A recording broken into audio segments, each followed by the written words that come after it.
श्री सीताराम जी महाराज की जय।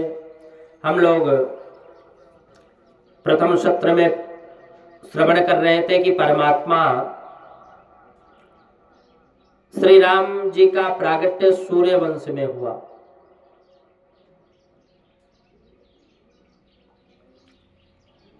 प्रतापी सूर्यवंश के आदि प्रवर्तक वैष्णव वैवस्वत मनु है। आदि नारायण परमात्मा की नाभि से कमल से उत्पत्ति हुई। कमल में से ब्रह्मा जी की उत्पत्ति हुई। ब्रह्मा जी के पुत्र हुए मारीची। मारीची के पुत्र हुए कश्यप। कश्यप के पुत्र हुए सूर्य और सूर्य के पुत्र श्राद्ध देव नाम के पुत्र हुए। ये श्राद्ध देव ही वैवस्वत मनु है और सूर्यवंश उनसे ही आरंभ हुआ है। मनु के श्रेष्ठ पुत्र इक्ष्वाकु ने सरजू जी के किनारे अयोध्या नगरी बसाई। तब से इक्ष्वाकु वंश के राजाओं की राजगद्दी अयोध्या में ही स्थित रही। इक्ष्वाकु के पुत्र ककुस्थ भी महापराक्रमी थे। एक समय देवता और दैत्यों के बीच युद्ध हुआ। देवता हार गए। उन्होंने ककुस्थ से सहायता मांगी तो ककुस्थ ने कहा कि इंद्र मेरा वाहन बने तो मैं दैत्यों के साथ युद्ध करने जाऊं।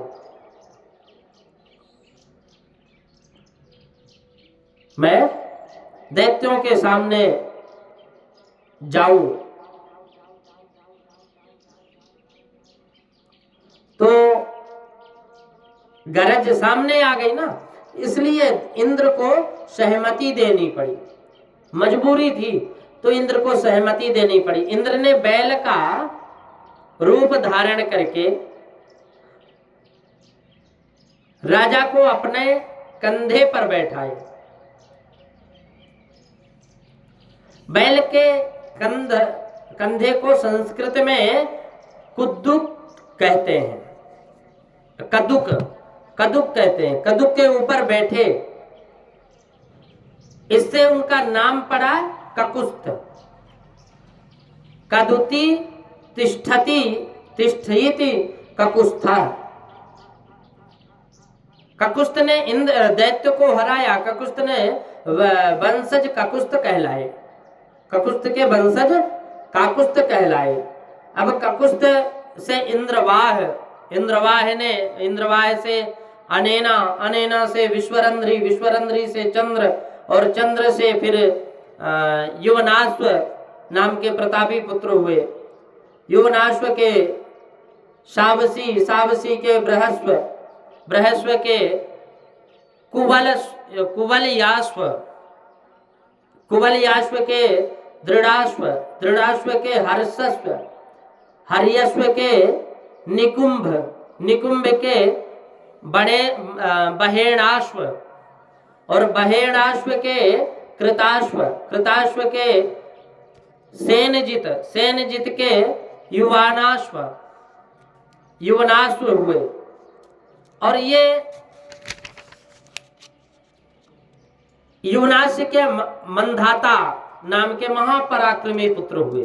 मंधाता त्रसदस्यु नाम से भी विख्यात है। त्रसदस्यु नाम से विख्यात है। मंधाता ने सागरों सहित 7 द्वीपों को जीता था। पृथ्वी पर एक चक्र राज्य किया था। मंधाता की 7वीं पीढ़ी, 7वीं जो पीढ़ी थी, एक चक्र राज्य किया था।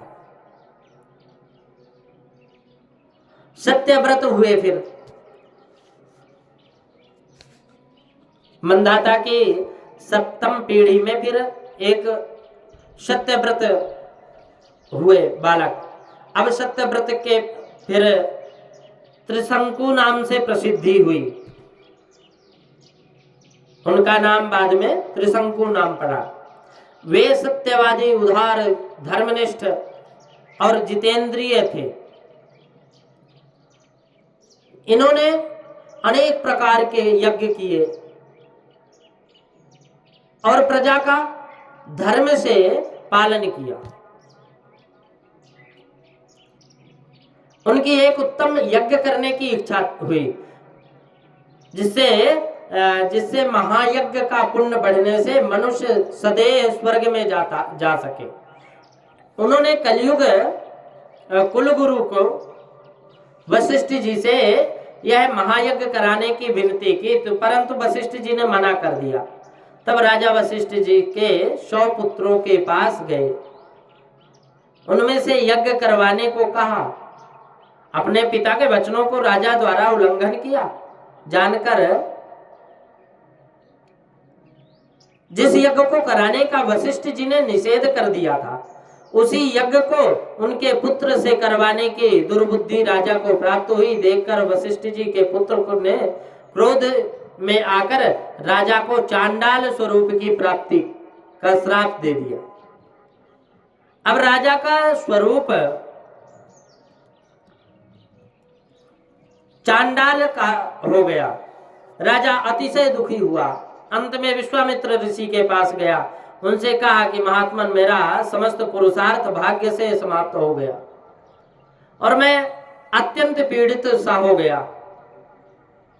इससे मुझे ऐसा निश्चय होता है कि दैव ही श्रेष्ठ और पुरुषार्थ तो निष्फल है।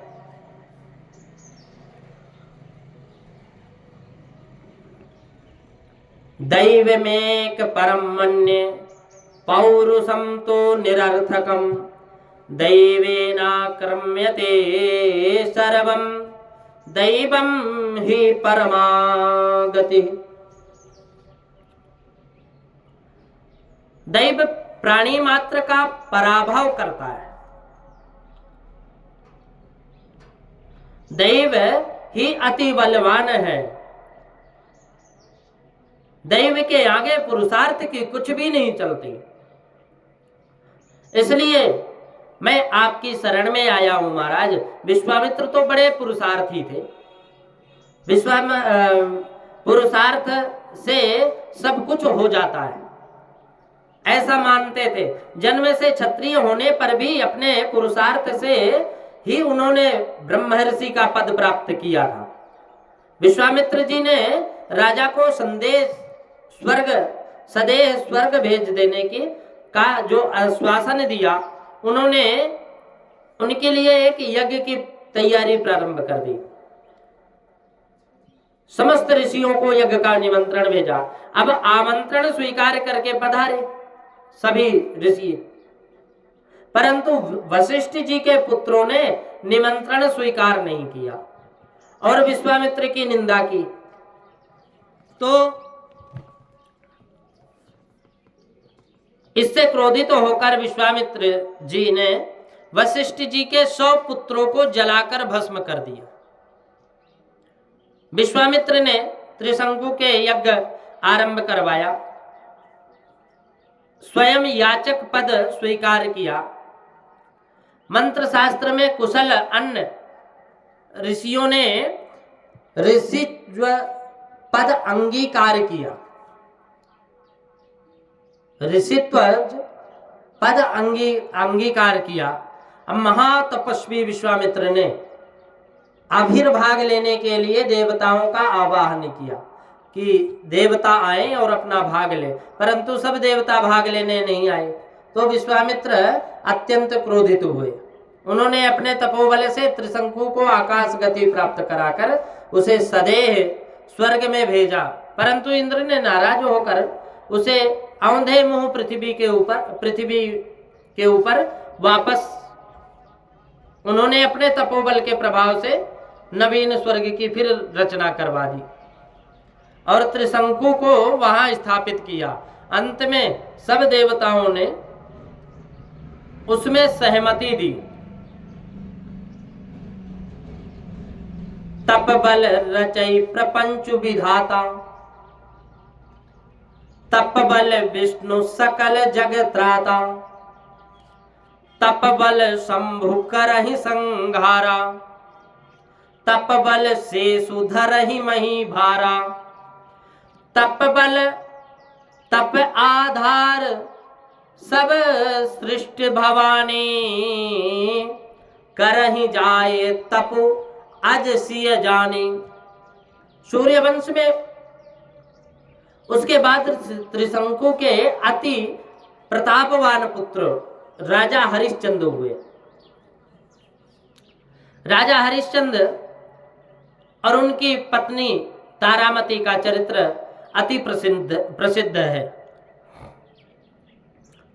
हरिश्चंद्र राजा ने सत्य पालन के लिए सर्वस्व अपना बलिदान कर दिया। हरिश्चंद्र के पुत्र रोहित और रोहित की 8वीं पीढ़ी में सगर हुए। सगर महान चक्रवर्ती सम्राट थे। उनके 2 रानियां थी।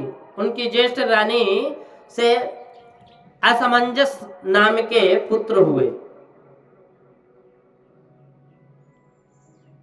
और कनिष्ठ रानी छोटी रानी से 60,000 पुत्र हुए। राजा सगर ने अश्वमेध यज्ञ किया। यज्ञ का घोड़ा इंद्र चुरा ले गया। इंद्र घोड़े को पाताल में कपिल देव के आश्रम में, कपिल देव ध्यान में बैठे थे, वहां जाकर घोड़ा को छोड़ दिया। इसमें सगर पुत्रों ने कपिल देव को ही चोर मानकर उनको मारने के लिए तैयार हो गए। तब कपिल देव ने आंख खोलकर ही सब सगर पुत्र, जैसे ही कपिल देव ने आंख खोले तो जितने भी सगर पुत्र थे सारे जलकर भस्म हो गए। बहुत अधिक समय बीतने पर भी सगर पुत्र वापस नहीं आए। तब सगर के पौत्र और असमंजस के पुत्र अंशुमान अपने पूर्वजों की और यज्ञ के घोड़े की खोज में निकले तो कपिल देव के आश्रम में उनके यज्ञ का घोड़ा मिल गया। परंतु अपने पूर्वजों को जलकर भस्म हुआ देखकर वे अति दुखी हुए। सगर के पुत्रों के उद्धार के लिए स्वर्ग में से गंगा जी को उतार कर लाने के उनको सलाह मिली। गंगा जी पधारे तो ही सगर पुत्रों की मुक्ति मिल सकती है।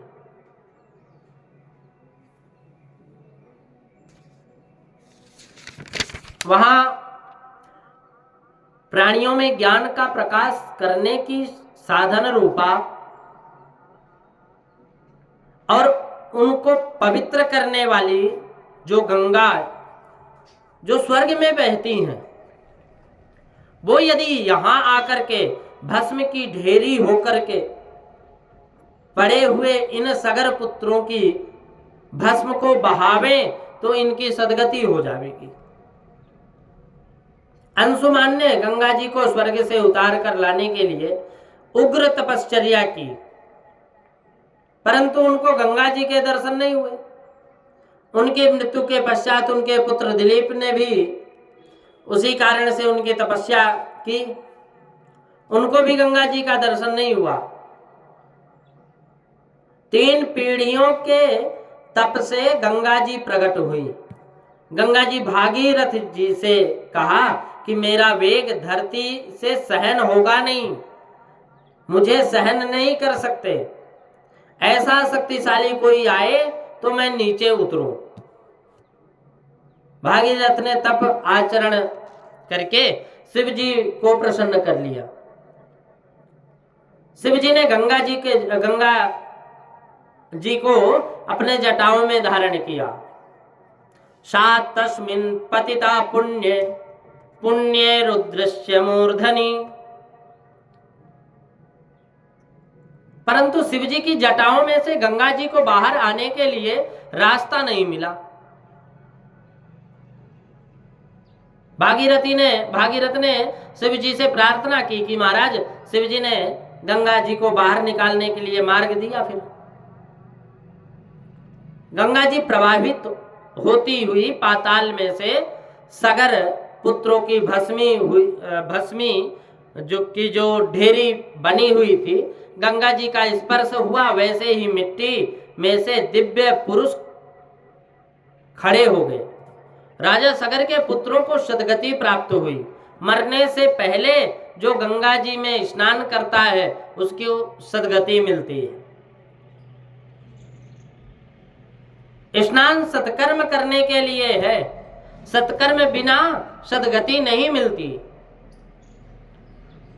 शिव जी गंगा जी को मस्तक में धारण किए, इससे उनका नाम पड़ा गंगाधर। भगवान भोलेनाथ का एक नाम है गंगाधर।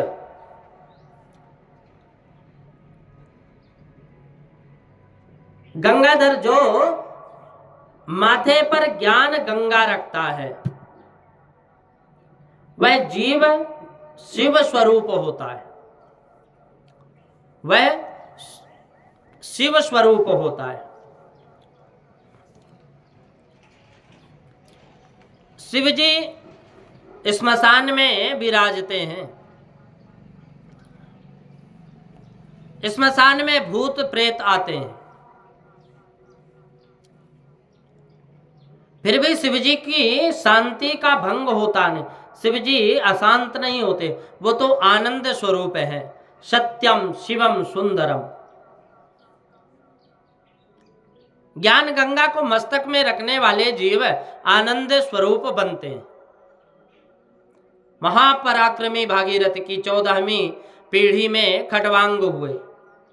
इन खटवांग राजा ने एक ही मुहूर्त में स्वयं का कल्याण साध लिया। एक बार खटवांग राजा ने देवताओं की मदद की और दैत्यों को हरा दिया।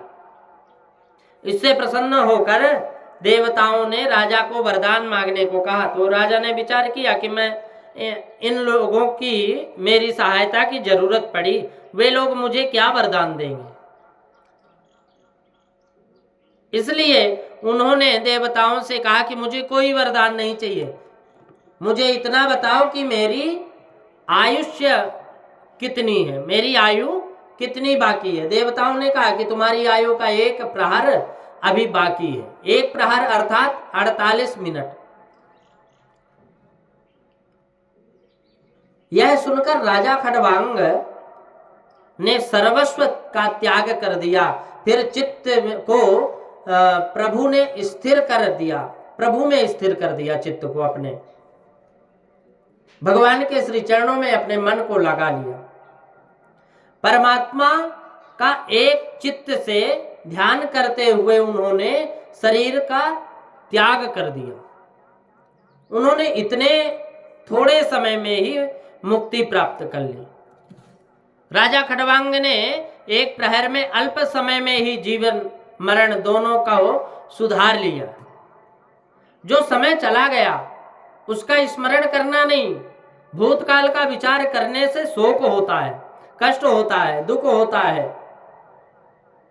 भविष्य का विचार करने से भय होता है और भविष्य का विचार करना भी नहीं। वर्तमान का ही विचार करो, वर्तमान को सुधारो। हम अपने वर्तमान को नहीं सुधार पा रहे हैं और हम भविष्य की चिंता करते हैं।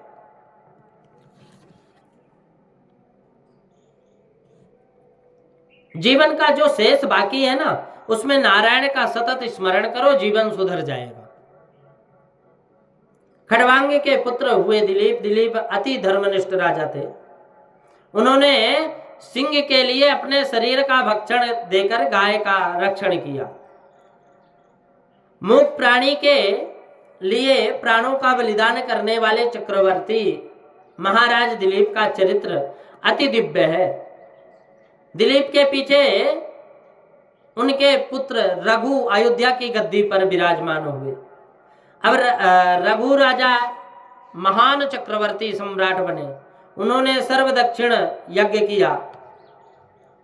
सर्वदक्षिण यज्ञ में स्वयं के शरीर पर पहने हुए कपड़ों के अलावा समस्त संपत्ति दान दक्षिणा में दे दी। राजा रघु ने अपने सर्वस्व का दान दे दिया। राजा रघु की कीर्ति बहुत फैली और सूर्यवंश रघुवंश के नाम से प्रसिद्ध हो गया।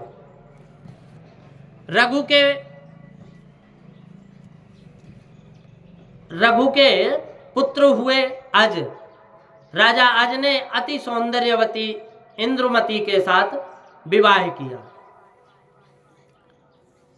उनके पुत्र हुए दशरथ। सूर्यवंश में अनेक महाप्रतापी चक्रवर्ती सम्राट हुए। उनमें से प्रत्येक ने अपने बाहुबल से, मनोबल से, बुद्धि बल से, तपोबल से, धर्म बल से, व्रत बल से, निष्ठा बल से अथवा दान शौर्य से अनेक प्रकार की सिद्धियां प्राप्त की। ऐसे पुण्यशाली गौरवशाली वंश में राजा दशरथ जी का जन्म हुआ। और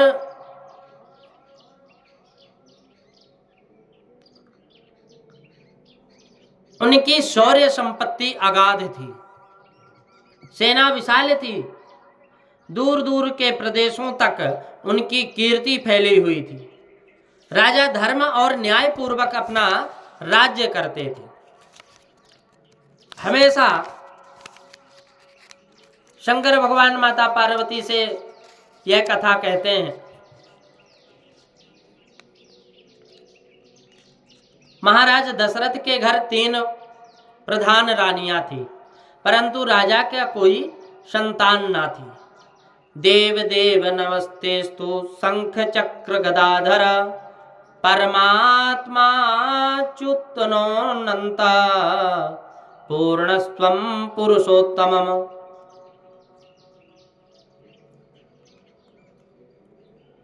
राजा ने वशिष्ठ ऋषि से प्रार्थना की, क्योंकि वो बहुत ज्यादा दुखी थे, पुत्र नहीं है। तो प्रार्थना करते हैं,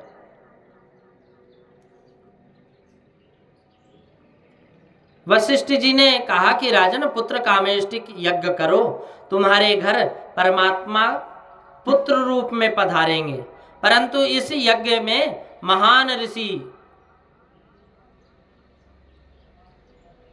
श्रेयंग पधारेंगे। श्रृंगी ऋषि जब पधारें,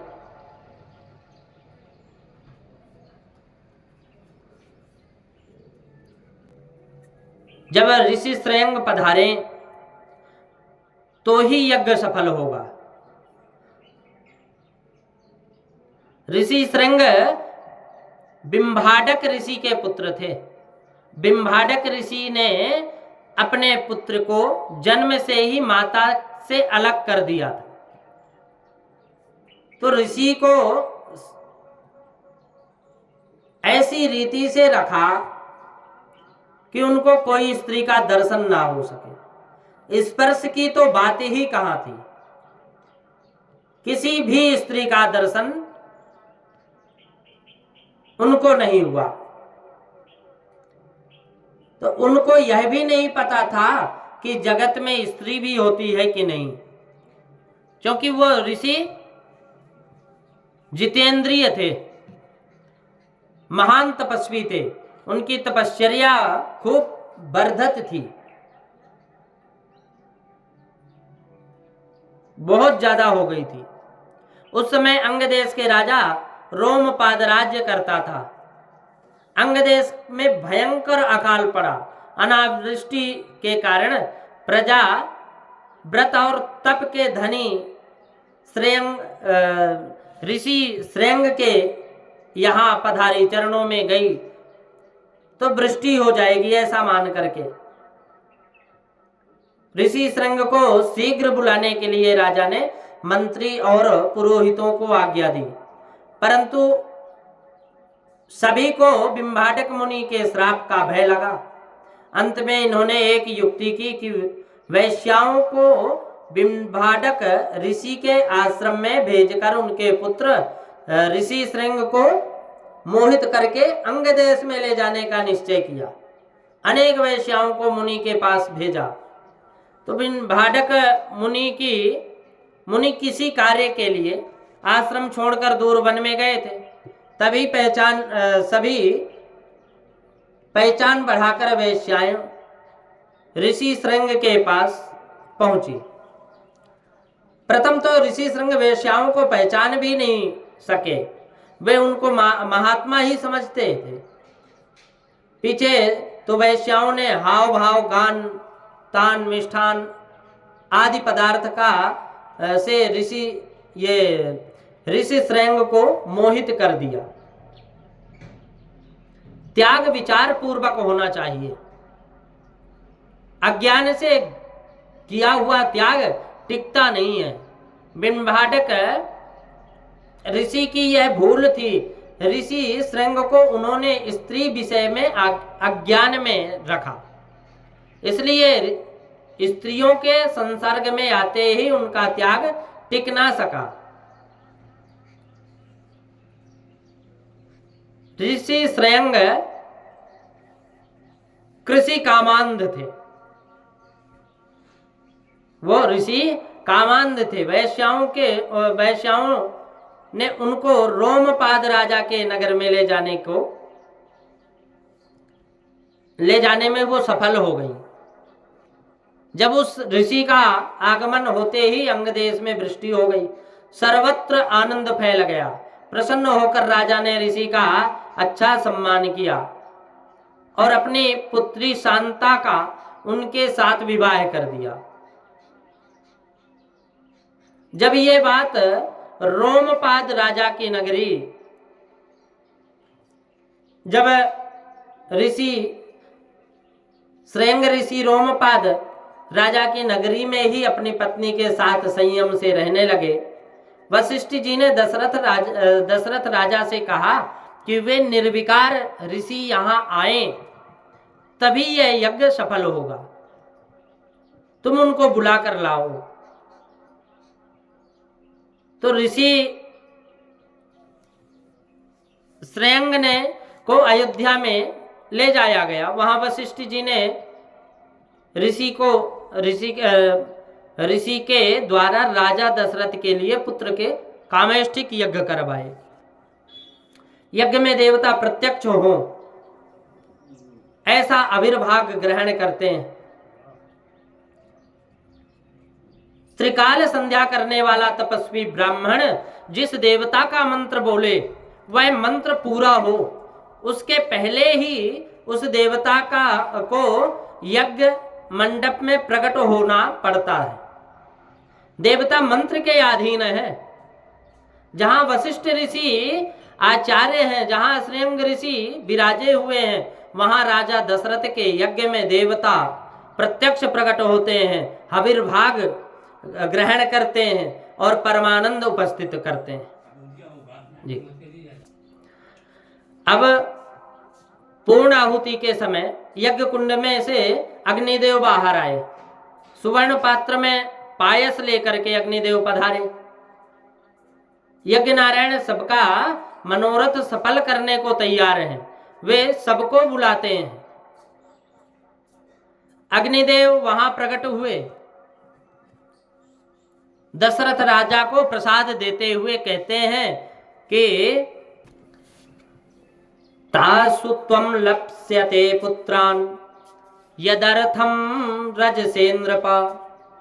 तुम्हारे घर 4 पुत्र होंगे, 4 बालक प्रकट होंगे, वे तुम्हारी कीर्ति का बहुत विस्तार करेंगे, तुमको अतिशय सुखी करेंगे, तुम्हारा नाम रोशन करेंगे। राजा दशरथ को आशीर्वाद देकर अग्निदेव अंतर्ध्यान हो गए। इधर राजा दशरथ को अत्यंत आनंद हुआ। प्रसाद माथे लगाकर सर में लगा करके प्रणाम करके वशिष्ठ ऋषि का वंदन करके राजा ने कहा कि गुरुदेव आपकी कृपा से मुझे यह प्रसाद प्राप्त हुआ है, अब मैं इसका क्या करूं। तो वशिष्ठ ऋषि महान ज्ञानी थे, उन्होंने विचार करके राजा से कहा कि राजन, कौशल्या जी धर्म पत्नी हैं, यज्ञ में जो प्रसाद मिला है उसका अधिकार धर्म पत्नी को होता है। कैकेयी धर्म पत्नी नहीं है, भोग पत्नी है, इसलिए प्रसाद का मुख्य अधिकार कौशल्या जी को है और आधा प्रसाद कौशल्या जी को दिया जाए, बाकी जो आधा है उसको 2 भाग में बांट दो। एक भाग कैकेयी को दे दिया जाए और दूसरे भाग सुमित्रा को दे दो। कितनी ही रामायणों में ऐसा वर्णन आता है कि कैकेयी को सौंदर्य का अभिमान था। उन्हें ऐसा लगता था कि मैं बहुत सुंदर हूं, इसलिए राजा मेरे अधीन है। और कौशल्या को प्रसाद पहले मिला और कैकेयी को पीछे मिला। इससे कैकेयी को रोष हुआ, बुरा लगा, बहुत बुरा लगा। हाथ में प्रसाद लेकर कैकेयी ने क्रोध किया। कर्कश वाणी से उसने महाराज दशरथ का अपमान किया। उसने महाराज दशरथ से कहा कि मुझे पीछे प्रसाद क्यों दिया? तुम क्या समझते हो, मुझे बाजार से खरीद कर लाए हो? तुमको तो कुछ ज्ञान है ही नहीं, तुम्हारा यह प्रसाद मुझे लेना नहीं है। कर्कश वाणी से जो अपने पति का दिल दुखाए ना, वह कैकेयी है। रामायण में हमें शिक्षा मिलती है। कैकेयी ने प्रसाद का अपमान किया। उसी समय भगवान शंकर की प्रेरणा से एक चील वहां आई और कैकेयी के हाथ से प्रसाद उड़ाकर ले गई। अंजना पर्वत पर श्री अंजनी देवी भगवान शंकर की आराधना कर रही थी। अब अंजनी देवी की इच्छा थी कि मेरे घर शंकर के समान महान ज्ञानी पुत्र हो, तो शिव जी के मंत्र का जप करती थी और भगवान शंकर की आराधना करती थी। तो शिव जी की प्रेरणा से चील ने कैकेयी के हाथ से उड़ाया और उठा लिया और उड़ करके प्रसाद लाकर अंजनी मां के हाथ में रख दिया। अब माता अंजनी के नेत्र शिव जी के ध्यान में बंद थे। अंजनी मां ने तो ऐसा माना कि मुझे तो शिव जी ने यह प्रसाद दिया है, इसलिए अंजनी मां प्रसाद खा ली। प्रसाद का भक्षण करने से अंजनी मां के पेट में गर्भ रहा, आनंद हुआ। 9 मास परिपूर्ण परम पवित्र समय जब प्राप्त हुआ तो चैत्र मास की शुक्ल पक्ष पूर्णिमा तिथि के सूर्य उदय का समय हुआ। उसी समय श्री हनुमान जी महाराज का प्रागट्य हुआ। श्री हनुमान जी महाराज की जय। सूर्य उदय हो चुका था उस समय। अब सूर्य को लाल बिंब तिक्षिज पर छाया हुआ था। तो हनुमान जी महाराज को भूख लगी। वे सूर्य को फल समझकर उसे खाने के लिए बालक होते हुए भी आकाश में उड़ पड़े।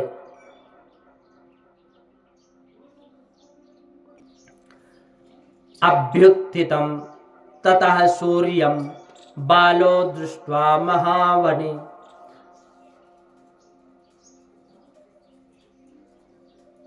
फल समझकर सूर्य को खाने के लिए बालक आकाश में उड़ चले। तो हाहाकार मचा। इंद्र ने क्रोध करके हनुमान जी के ऊपर वज्र फेंका। इससे उनकी टोड़ी पर, जंघा पर, जबड़ा टूट गया। तब से वे हनुमान जी नाम से पहचान जाने लगे। फिर पुत्र को घायल हुआ देख पवन देव ने क्रोध किया और तीनों लोकों में वायु को बंद कर दिया। तीनों लोक अकुला उठे, व्याकुल हो उठे, चिंतित हो उठे। सब देवता घबरा गए। देवता पवन देव की स्तुति करने लगे। पवन देव को प्रसन्न करने को ब्रह्मा जी ने वरदान दिया कि मेरा पुत्र युद्ध में किसी भी अस्त्र से ये अवध्य रहेगा। अशस्त्र वध्यताम समरे। हनुमान जी की लीला दिव्य है। इस ओर कैकेयी का प्रसाद चील ले गई और उससे बहुत पछतावा हुआ। वह दुखी होकर रोने लगी। उस समय कौशल्या जी को दया आ गई और इसीलिए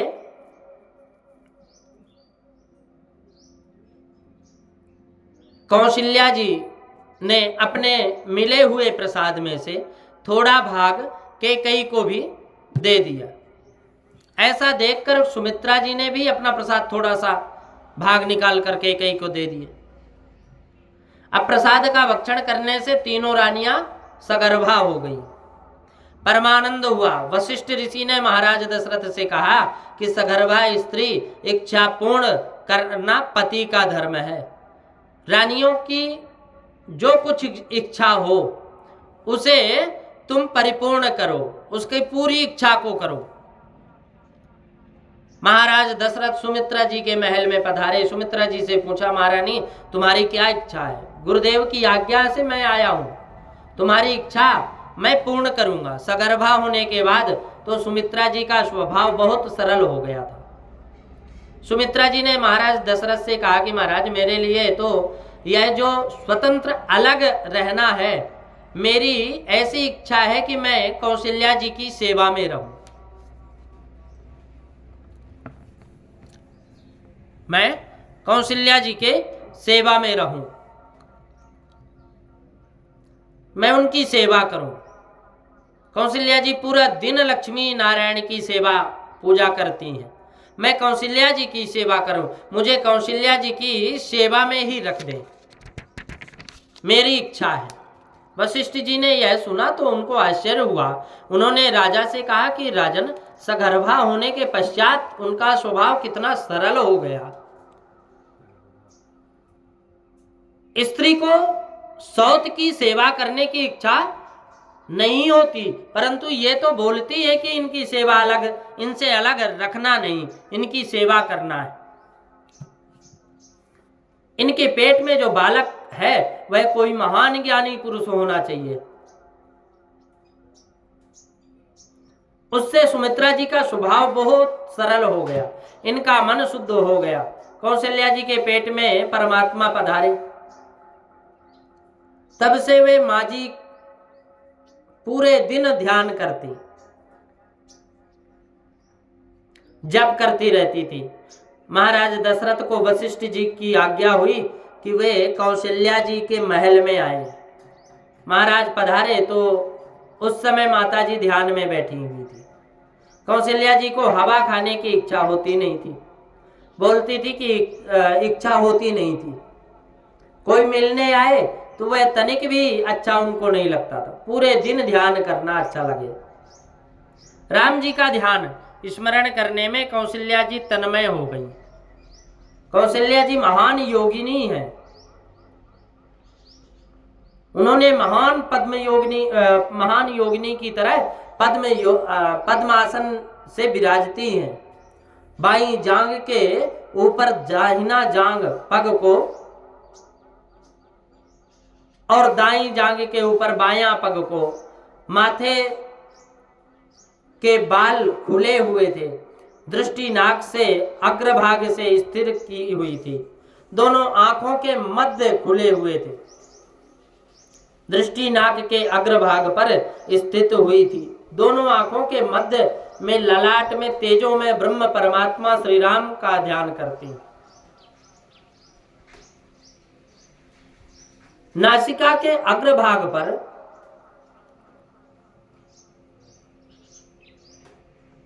नजर रखने के से मन की चंचलता घटती है। नाक के अग्रभाग पर दृष्टि रखने से मन स्थिर होता है। नाक का अग्रभाग अर्थात नाक के अग्रभाग हो ऊपर,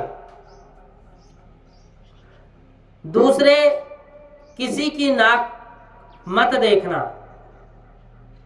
अपनी नासिका के अग्रभाग को देखना।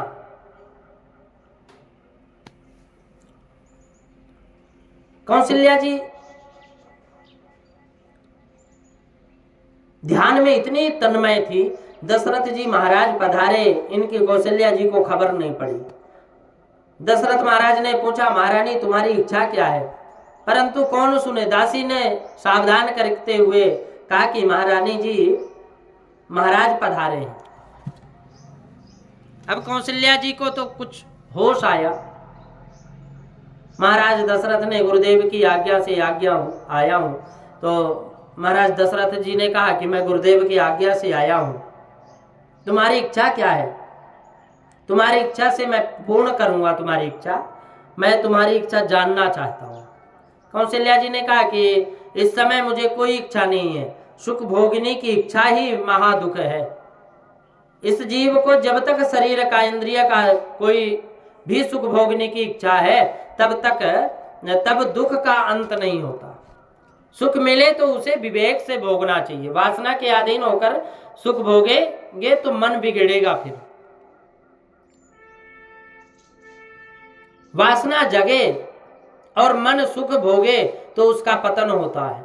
भगवान तुमको सुख दे तो उस सुख को प्रभु का प्रसाद मानकर परमात्मा को साथ रखकर प्रभु का स्मरण करते रहना चाहिए। विवेक से भोगो तो बाधा नहीं, परंतु अमुक सुख भोगे मुझे भोगना है, ऐसा जो संकल्प करना ये गलत है। सुख भोगने का संकल्प करने से मन बिगड़ता है। ज्ञानी महापुरुष कहते हैं कि संकल्प से ही यह संसार खड़ा हुआ है और संकल्प से ही मनुष्य भव बंधन में जाता है।